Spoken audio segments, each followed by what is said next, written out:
Gracias de nuevo, tengan todos y todas muy buenos días. Queremos de nuevo, a nombre de las organizaciones populares de la sociedad civil que estamos esta mañana, darles las gracias infinitamente por el espacio que han hecho para estar con nosotros, para poder compartir con ustedes la posición sobre temas de seguridad, temas de control territorial y especialmente los últimos hechos que han sacudido al país y de nuevo someten la imagen del país a una situación de mayor deterioro ante la injustificada aparición del CROC en México, luego capturado cuando este señor estaba ya encarcelado. Queremos de nuevo expresar nuestros agradecimientos a todos los compañeros, compañeras, porque esta mañana es importantísimo para el pueblo salvadoreño, que también queremos transmitirle nuestro compromiso de luchar hasta las últimas consecuencias por restablecer el orden constitucional y el Estado de Derecho en nuestro país. Sean bienvenidos de nuevo a su casa, la UNTS está para todos y todas. Muchas gracias, Pepe. Enseguida voy a conceder el micrófono a Frank Valdivieso. En nombre de la Resistencia está él representando aquí y él tiene a su cargo la lectura del comunicado que se les va a entregar a ustedes dentro de unos momentos. Con ustedes el compañero Frank Valdivieso.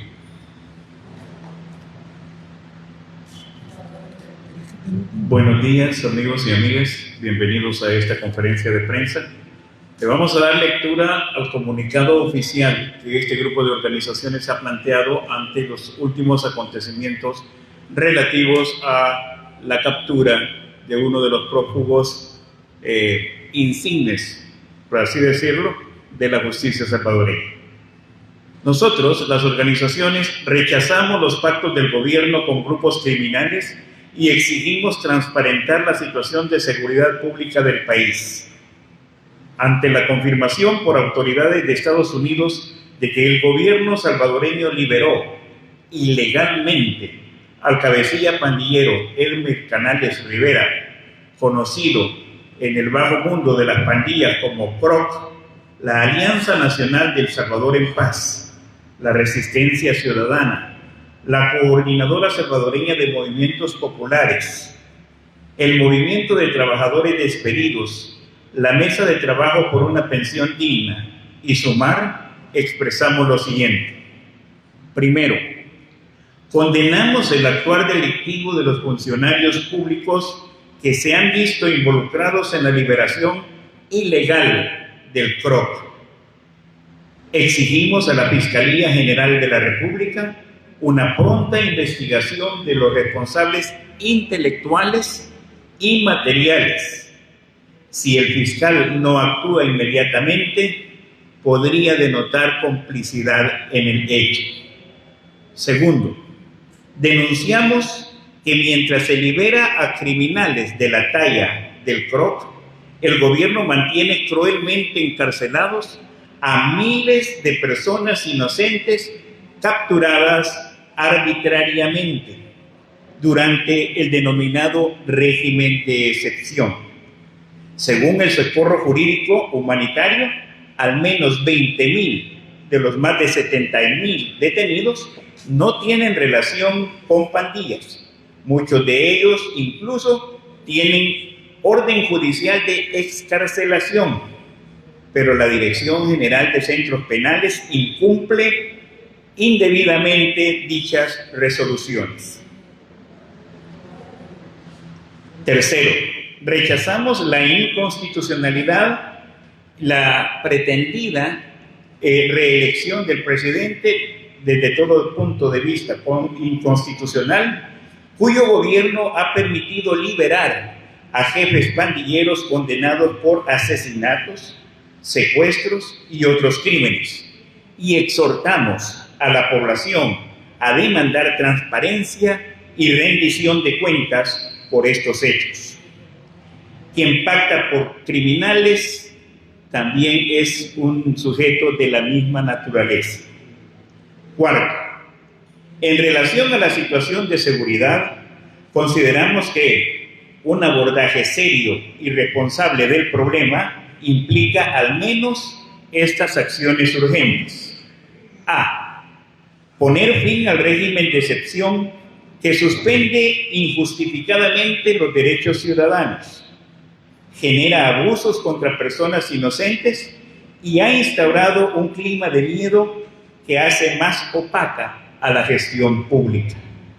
Esto no significa liberar a quienes han cometido actos criminales, sino que significa que se debe de incluir a los que han pactado con dichos estructuras criminales. Ellos también deben de estar en la cárcel y los inocentes en libertad. B. Construir una política integral de seguridad que combine eficazmente las acciones de represión del delito, prevención de la violencia, rehabilitación y reinserción de privados de libertad y prioriza la atención a las víctimas de la violencia. C. Abordar las causas estructurales de la violencia relacionadas con el creciente desempleo, el aumento de la pobreza, las desigualdades y la exclusión causadas por la injusta distribución de la riqueza y las faltas de oportunidades, especialmente para los y las jóvenes.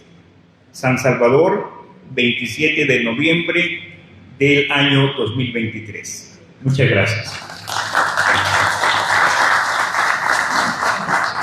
Para efectos de preguntas, voy a solicitarles a ustedes, compañeros de la prensa, que se identifiquen cuando vayan a hacer la pregunta y también al compañero Pedro Montacario, el compañero de la mesa, también se identifique a qué organización representa el proyecto colectivo. Vamos a iniciar con las preguntas, así que por favor levanten la manita y les vayan a preguntar. ¿Preguntas? ¿Preguntas? No hay todavía, entonces vamos a dar el micrófono al doctor Rubén Zamora para que Rubén también agregue algunos argumentos a esta petición. Muy buenos días a todas las personas, especialmente a los representantes de los representantes que están aquí por diversos medios de comunicación social. Y yo quisiera empezar diciéndoles que lo felicito porque cada día se vuelve más un hecho heroico poder decirle la verdad al pueblo de lo que nos está pasando y lo que nos está sucediendo. Bueno, me voy a referir nada más a un punto, ¿verdad? Que es el primer punto y creo que los demás compañeros pueden darles mayores referencias a ellos. O sea, el rechazo que hemos dado a esto que ha sucedido y que hoy ya es de conocimiento de todo el mundo, puesto que tanto lo que aquí lo habíamos dicho desde hace meses, que el gobierno de la República fue a sacar a un preso de alto nivel del grupo ese del 13MS, ¿verdad? Que es el señor Elmer Canales, ¿verdad? Y que lo fue a sacar cuando ya estaba condenado a décadas de años por cometer delitos. Que además no solo eso, sino que Estados Unidos lo estaba pidiendo para que se lo mandara conforme al acuerdo que hay entre El Salvador y Estados Unidos para que un salvadoreño pueda ser enviado a Estados Unidos si ha cometido delitos allá. Y esto lo había aprobado ya el juez de Nueva York. Eso está. Esa es la realidad. Y frente a esa realidad, ¿qué es lo que pasa? que viene entonces el señor Carlos Marroquín, ¿verdad?, que es el funcionario más alto del tejido social del Ministerio de Gobernación de nuestro país, que entra a la cárcel, recoge a esta persona, se lo lleva en carro a Guatemala y allí se lo entrega a los amigos de los maderos que hay en Guatemala, como en Honduras y en Estados Unidos. Frente a ese hecho, entonces, que hoy ya está aprobado, ¿por qué?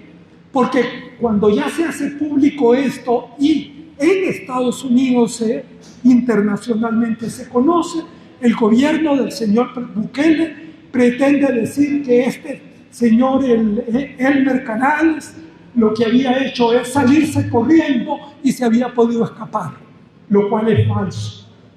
Hay pruebas eficientes de la voz del señor Carlos Marroquín diciendo que él lo fue a sacar y se lo llevó a Guatemala a entregarlo. Pero ¿qué es lo que pasó? Que el señor estuvo en Guatemala unos días con sus compinches y luego se fue para Estados Unidos de nuevo, a México. Y en México la policía lo agarró preso. Estados Unidos le estaba pidiendo entonces a México que le mandara ese delincuente porque en Estados Unidos había hecho homicidios. El Salvador entonces decía que como se escapó de la cárcel, lo cual no es cierto, que no pudiera, que tenían que devolvérselo a él. México, como ya sabemos cómo trabaja diplomáticamente, optó por un medio, decirle al Salvador, bueno, ahí te lo mando en un avión, pero el avión voló con parte de su venida de México a El Salvador en una ciudad norteamericana donde estaban los policías norteamericanos esperando al señor y se lo llevaron preso. Ahora está en Estados Unidos y está allá abajo. Esa es la realidad de este caso.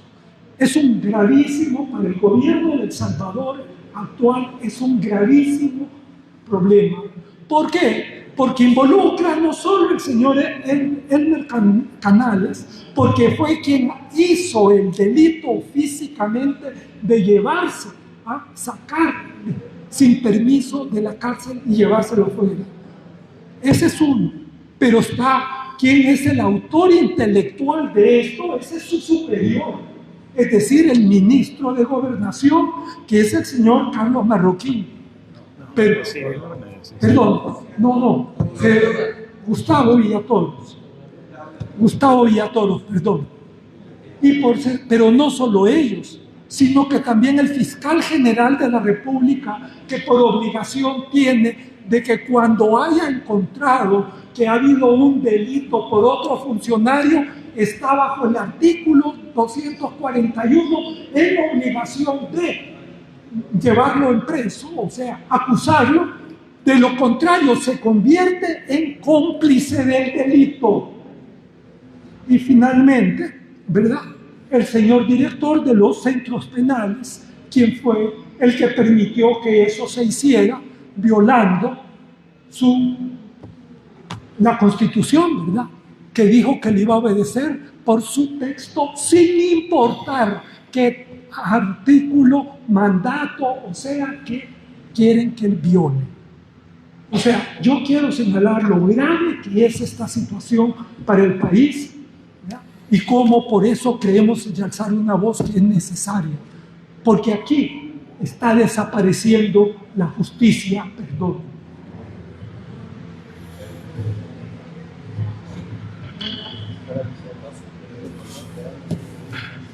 ¿Hay preguntas? ¿Ya se elaboraron o todavía no? Seguimos así. Sí, compañero. Buenos días, soy Julio Sandoval de la Prensa Gráfica. Dos preguntas. Una es si de parte de ustedes como organizaciones y movimientos van a realizar algún tipo de denuncia o algún aviso ya presente formal ante la Fiscalía sobre esta situación.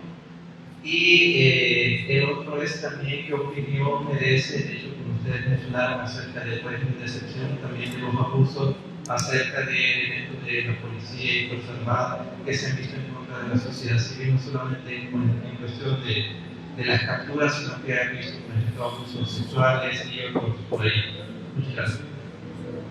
Gracias, compañero.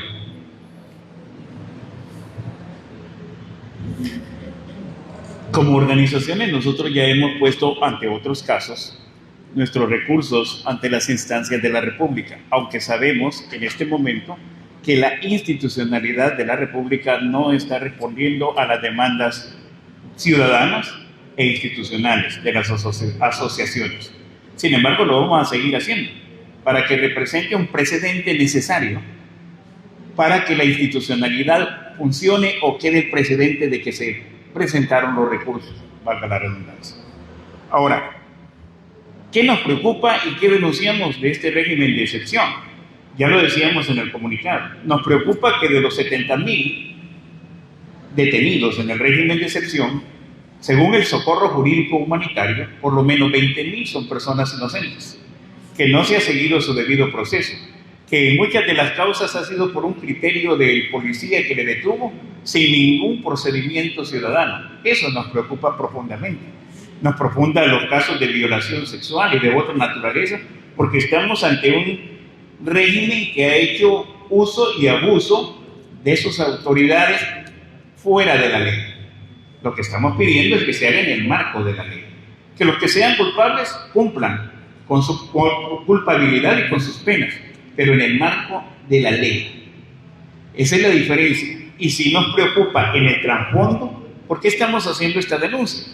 Porque estamos ante un gobierno que a discreción suya, a discreción propia, libera a individuos de la talla de Elmer Canales, el CROC, parte de la RANFLA, de la MS-13, no las hemos visto exhibidos públicamente, que han sido expuestos, como se da con otros casos de sospechosos. No lo hemos visto en televisión. Hay muchos de ellos que son requeridos por la Corte Norteamericana de Justicia Federal, estoy hablando específicamente de Nueva York, en el caso de la Central Islip, ¿verdad?, que se los exige para extradición, y ante eso ha habido oídos sordos de parte del gobierno, e inclusive llegar al caso extremo de liberarlo, y es el caso que nos ocupa. Entonces, como organizaciones sí lo denunciamos, y todo este margen, clima de abuso a los derechos ciudadanos. Pero más que eso nos preocupa la conciencia del pueblo salvadoreño. Queremos un gobierno que a discreción suya detenga a las personas que considere y libere a las personas que considere, al margen de un sistema judicial e institucional que respete los derechos de los ciudadanos. Ante eso estamos. Esta continuidad de un régimen de esta naturaleza puede llevarnos a una oprobiosa dictadura, la cual suprime todos los derechos ciudadanos. Y eso es lo que denunciamos ante la conciencia del pueblo salvadoreño. Gracias.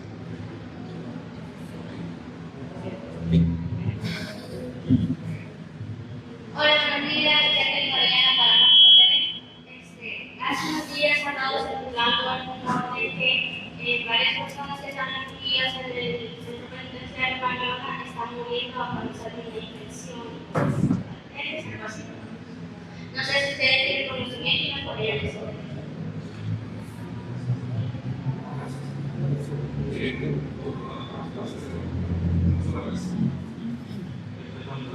Solamente también si tenían ustedes, no sé si conocen conocimientos sobre también esas pandillas como el niño de Hollywood u otro que ustedes mencionaron, no se sabe si se sepa dónde están, pero también cuando, por ejemplo, la policía anuncia algunas capturas son personajes que ya habían sido capturados, que ya habían tenido un proceso, pero que simplemente estaban fuera. Que no se sabe dónde están. Ok, tenemos dos preguntas. Con respecto a la contaminación de alimentos de los ríos en Mariona, lo que sucede es que se sabe poco, que lo han dado como referencia a los parientes. No ha habido un pronunciamiento oficial del gobierno al respecto, y esa es parte de la opacidad con la que se manejan las cosas en este gobierno. Es preocupante porque resulta de que teniendo una cárcel sumamente grande y espaciosa, se siguen manteniendo los niveles de hacinamiento en determinados centros penitenciarios. Eso es preocupante desde el punto de vista de los derechos humanos, ¿verdad? Y eso tiene que enfrentar un gobierno cuando la institucionalidad funciona. Con respecto a lo que tú señalabas, seguimos hablando del mismo tema, la opacidad. Un gobierno que es totalmente opaco ante aquellas cosas que son necesarias que la ciudadanía conozca. Los medios de información, que no son obviamente los medios de la línea gubernamental, son medios de comunicación que se ven limitados a poder obtener información. Este es un gobierno peleado con la transparencia. Y si no, miremos lo que ha sucedido con el Instituto de Acceso a la Información Pública y todas las demás entes de las organizaciones que deberían de proporcionarle información a la ciudadanía. Pero como este es un gobierno opaco, no sabemos qué sucede con los miembros de las cabecillas de las pandillas, en qué condición están, si están cumpliendo una pena, si han sido sentenciados y en qué cárcel están recluidos. Eso genera alguna visión sospechosa. Después de que ya hemos conocido que el gobierno negó a rajatabla de que tenía un pacto con las pandillas y que precisamente fueron las revelaciones de un periódico digital de alto prestigio el que dio a conocer inclusive los audios que involucran a los funcionarios del gobierno que sacan, en el caso del PROC, que lo sacan y lo llevan hasta el extranjero. Inclusive ahora en sus declaraciones ante la Corte Federal dice que le dan un arma de fuego. Le proporcionan un arma de fuego a un cabecilla pandillerí condenado a 40 años de prisión. Luego le pasan la bola al juez. El juez dice que en cualquier caso hay una segunda acusación de parte del juez de investigación con respecto al mismo sujeto. Es extraño en un país donde el fiscal general de la República y la Policía Nacional Civil ha detenido a una persona que ha cumplido una condena, y cuando supuestamente ya cumplió su condena lo vuelven a capturar porque le atribuyen un nuevo delito con individuos de mucha menor condición delictiva. Vamos, se trata de PROC con cabecilla. ¿Dónde está la diligencia de la Fiscalía General de la República o de la Policía Nacional Civil? Entonces nos genera duda la transparencia con que se maneja esta situación, inclusive dentro del régimen de excepción. Bueno, respondiendo a la pregunta de Coral en México TV respecto al tema de los hacinamientos, eso es parte de la, digamos, queda desnudo la falta de protección y seguridad social de las personas, no del delincuente. Estamos hablando que independientemente, que de hecho están inocentes encerrados entre delincuentes también, mira, comprobado, que una persona haya sido condenada no deja de ser un humano, ¿verdad? Por lo tanto, el Estado está en custodia de esta persona y tiene que garantizarle la asistencia sanitaria respectiva. Porque el hecho de que una persona se enferme, ya vemos los efectos que puede generar, y eso puede estallar incluso hasta una epidemia, ¿verdad? Mucho ojo con eso, porque estas personas tienen familiares o los custodios que salen a sus casas y pueden segregar el virus, la enfermedad, qué sé yo. Entonces, eso es una cadena de efectos desastrosa. Claro, el político no va a vender eso, ¿verdad? Porque como es un miserable, lo que hace es a su canasta, a su favor, hay que se mueran. Sí, y los custodios que se contagian, van a enfermar sus familias, van a enfermar sus hijos, y la gente que está relacionada con estas personas, ¿qué? Y todos son seres humanos. Y todos son seres humanos. Eso es lo que deja el desnudo en la parte de asistencia y seguridad social en términos de salud. En cuanto a el tema del régimen de excepción, y esta es la razón fundamental por la cual la Mesa de Trabajo por una Pensión Digna está acá, hay 20.000 personas presas inocentemente, y una gran parte de estas personas fueron extraídas o arrestadas por los cuerpos de seguridad desde sus trabajos. Ahí no solamente le han violentado derechos humanos fundamentales, sino que también algo muy importante que está relacionado al tema que este servidor siempre ha tocado, como lo es el tema de la seguridad social. Coartar el derecho al trabajo a esta persona implica que el ritmo de sus cotizaciones se ve interrumpido. ¿Quién le va a responder a esta persona por el tiempo que permanezca en cárcel sin aportar para su futura vejez? ¿Lo va a hacer el Estado? No lo va a hacer. ¿Ya? Ahí se violentan esos derechos. 2. Las personas despedidas, que de acuerdo al movimiento de trabajadores despedidos superan las 20.000 solo en el sector público, sin tomar en consideración las personas despedidas desde el sector privado, ¿verdad? Que solo las maquilas que se han ido ya llevan más de 1.000, 2.000, hasta 3.000, se manejan las cifras de personas desempleadas. Eso violenta derechos de seguridad y protección social que van a afectar. Y 3, como este es un tema que deja al desnudo también la corrupción de los funcionarios públicos del estamento estatal político que rige desafortunadamente este país, resulta que el sistema previsional no se ha visto excluido como tal, y de hecho aquí lo menciona, todo a oscuras. Han negado información y ha sido la Mesa por una Pensión Digna la que ha desnudado todo el manoseo abusivo del dinero sagrado a los trabajadores. Y por último, yo quiero recordarle a la población salvadoreña que existe una sentencia de la Sala de lo Constitucional de agosto del 2015 que declara terroristas a las pandillas en El Salvador y todo aquel que genere apología, apoyo o financiamiento. ¿Ya? Porque justamente esa sentencia surge a raíz de las negociaciones que se dio en el gobierno de aquel entonces, del año 2012. Y esa maña puñetera no se la han quitado incluso los gobernantes actuales. Todos estos son terroristas. Por lo tanto, están fuera de la ley y no tienen ni derecho ni moral alguna para venir a acusarnos a nosotros de que somos desestabilizadores. Ellos son los desestabilizadores. Los diputados de la República son los desestabilizadores. El presidente más llamado de la República es desestabilizador. El vicepresidente más llamado de la República es desestabilizador. Los ministros que han sido involucrados con estos criminales que salieron de la cárcel para ir a cometer delitos, porque no creo que se han quedado inactivos, son desestabilizadores. Estos hombres y mujeres que estamos aquí, lo que hemos tenido cojones y ovarios para dar la cara en temas que los políticos no han querido hablar. Esa es la verdad. ¿Somos oposición? Sí, pero de los miserables políticos. Al menos este servidor y la Mesa por una Pensión Digna, y estoy seguro que los demás, no respondemos a partidos políticos, discúlpenme. Porque de hecho ya están muertos algunos de ellos, y porque lo siguen reviviendo en el discurso narrativo estéril que tiene el oficialismo. La oposición es contra la corrupción, contra la injusticia, contra el crimen organizado, contra la violación a los derechos humanos fundamentales de los trabajadores y las trabajadoras de este país, contra esos fenómenos de oposición de esta gente que está aquí hablando. ¿Ya? Basta ya. Despierte, salvadoreño, salvadoreña, despierte. ¿Usted quiere ver una segunda masacre en Catedral de San Salvador por las fuerzas de seguridad pública? Le reto a que vaya y apoye la reelección. ¿Usted quiere ver sacerdotes, hombres y mujeres de bien asesinados como en la década de los 80? Vaya y apoye la reelección.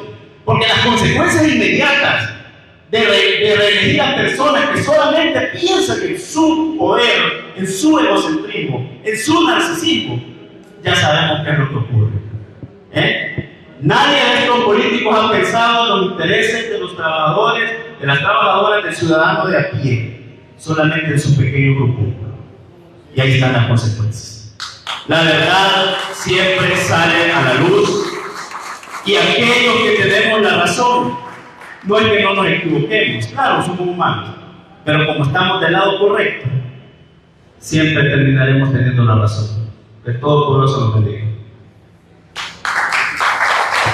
Hemos escuchado a Patricio Guerrera, representante de la Mesa de Trabajo por una Pensión Digna. El drama que estamos viviendo los salvadoreños en torno al trabajo es tremendamente serio. Ya se dijo, hay más de 20.000 despedidos en el sector público, pero hay más despedidos también en el sector privado, y aquellos que han sido despedidos, que han sido sacados de las calles para tirarlos a las calles, pero sin ningún tipo de oportunidad, que son los trabajadores informales. Es un drama tremendo. El compañero de Movimiento de Trabajadores de Despedidos también quiere expresarse ante ustedes. Buenos días, mi nombre es Héctor Rodríguez, del Movimiento de Trabajadores Despedidos. Esta mañana también nos unimos a esta denuncia de la liberación de uno de los líderes pandilleros. Sabemos que hay más liberaciones y esto deja en evidencia que este gobierno tiene un pacto con las pandillas, que hay una tregua con las pandillas. Esto pone en evidencia que al régimen no le interesan las personas honradas de este país. Nosotros hemos sido víctimas como trabajadoras y trabajadores de la criminalización y persecución de este régimen. Como trabajadores, hemos tenido despidos injustificados, ya se decía, más de 20.000 despidos. Tenemos suspensiones, encarcelamientos y asesinatos de líderes y lideresas sindicales por el simple hecho de defender los derechos de la clase trabajadora.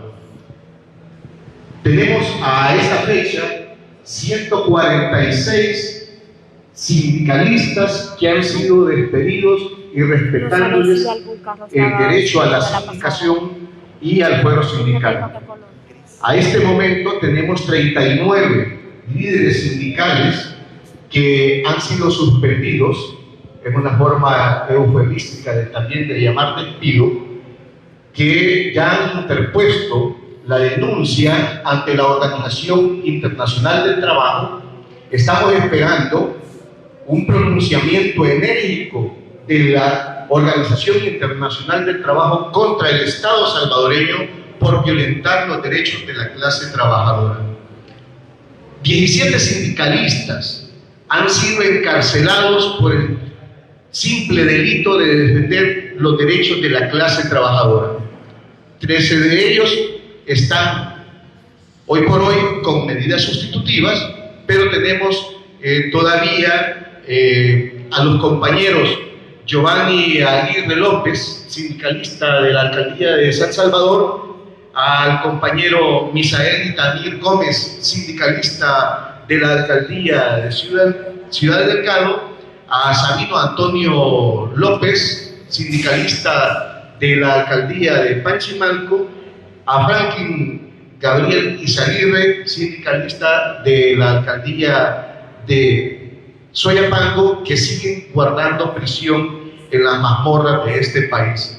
Esperamos no tener que lamentar que mueran en estas cárceles que ya, como se decía, no ofrecen condiciones humanas para los privados de libertad, como es el caso del compañero José Leonidas Bonilla, quien murió en las cárceles y que se suma a las más de 200 víctimas inocentes del régimen de excepción que han fallecido en las cárceles bajo la responsabilidad del gobierno y que por tanto son crímenes de lesa humanidad. Libertad para los inocentes, cárcel para los delincuentes.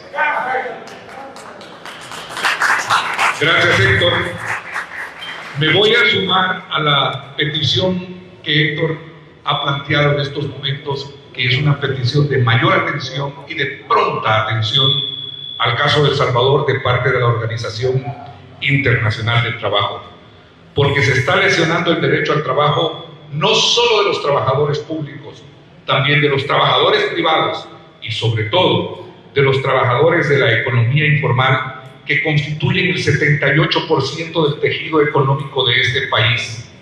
Esa gente ahorita, en estos momentos, está sufriendo las peores condiciones, porque ni siquiera los han mandado a la calle, pero sin derecho a trabajar en la calle. O sea, literalmente están en la calle esos trabajadores de la economía informal y andan preocupados porque ya es un fenómeno de supervivencia en este país.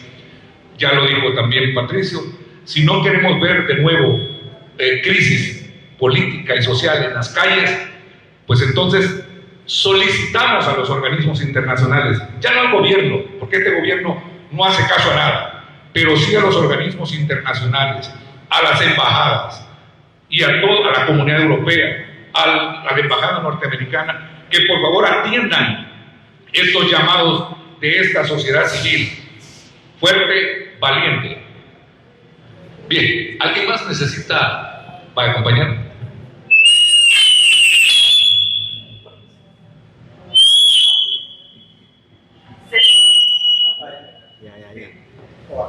La mandaron al otro extremo. Cecilia Navarrete para Mix de Medio. A raíz de tanta arbitrariedad tenemos el conocimiento que surgieron diferentes organizaciones que, amparadas bajo socorro legal, ofrecían sus servicios a los familiares de las víctimas. Según redes sociales, muchos dicen que personas pertenecientes a estas organizaciones se retiraron por amenazas, otros que por insuficiencia de fondos y algunos más porque no tenían ese nivel de transparencia que necesitaban. ¿Qué tienen para decir al respecto sobre eso?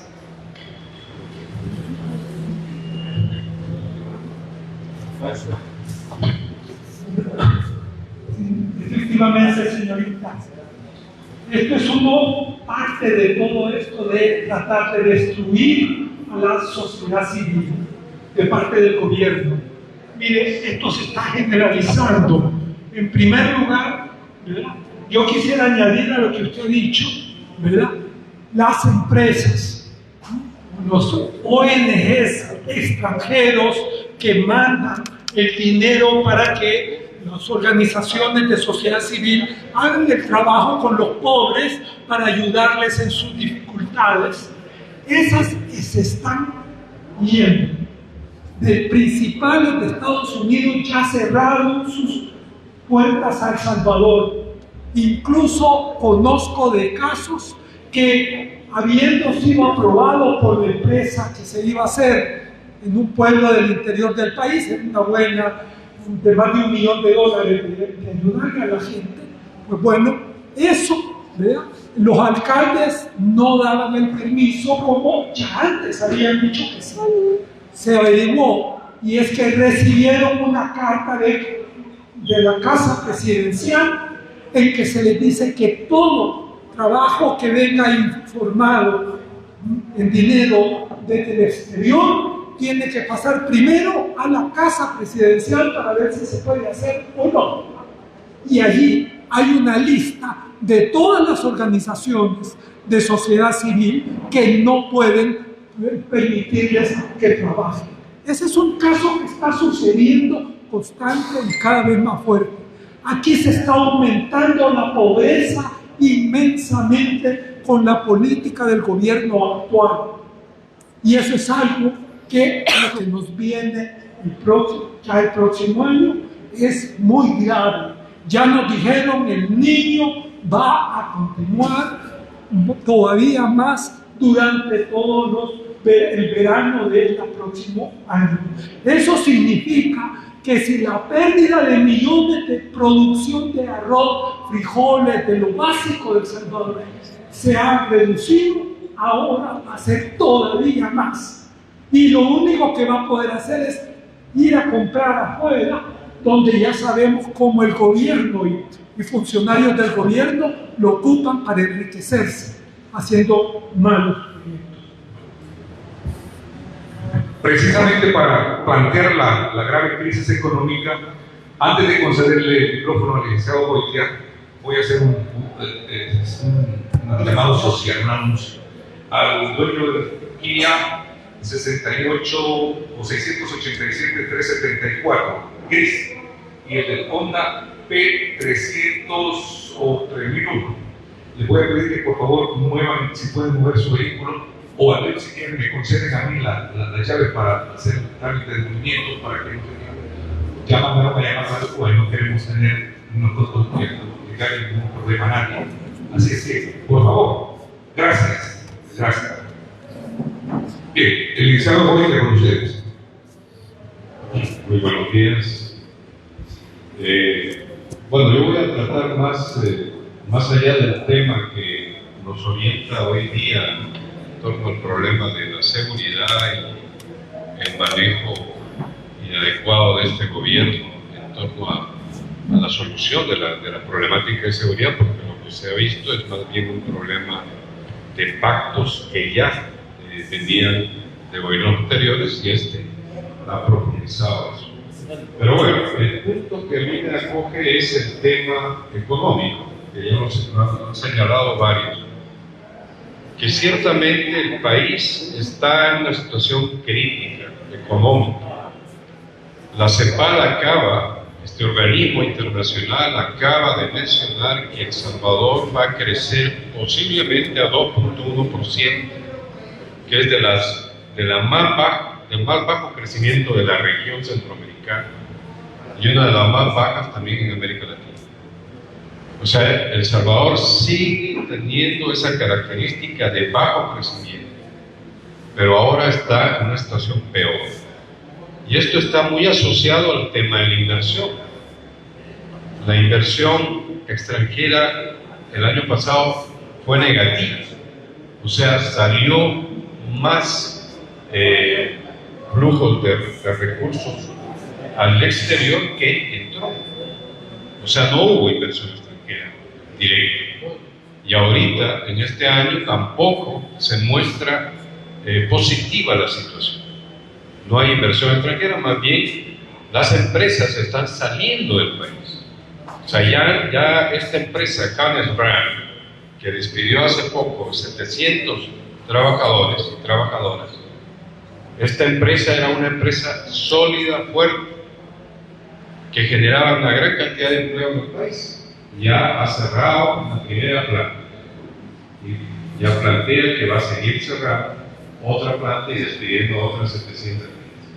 O sea, eso muestra las dificultades que están enfrentando esas empresas y la problemática que este gobierno no logra resolver a nivel económico. O sea, no crea condiciones para que las empresas se estabilicen en el país. O sea, no hay eso. Por eso se está yendo.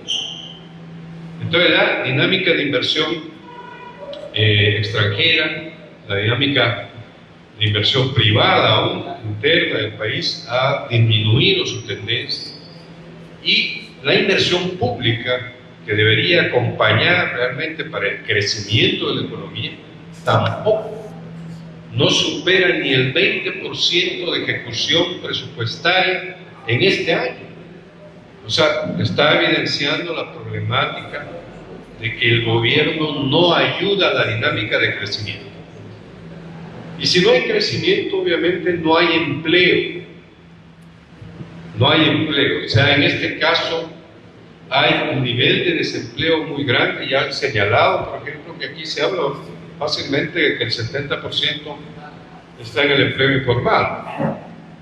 Pero no hay empleo, el empleo formal no alcanza ni a los 900,000 personas empleadas formalmente en el sector público y en el sector privado, pero con estos cierres de empresas y todo eso se va a disminuir. Eso va a caer. Y no hay oportunidades. Los jóvenes no encuentran oportunidades de empleo una vez que salen del colegio o de la universidad. ¿Y cuál es la alternativa? Es migrar a Estados Unidos. Entonces, si no se resuelve la problemática económica y social de este país, obviamente la gente va a seguir migrando. Y aunque a los norteamericanos o al gobierno norteamericano le interese controlar la migración, este gobierno no está haciendo lo suyo. No está ayudando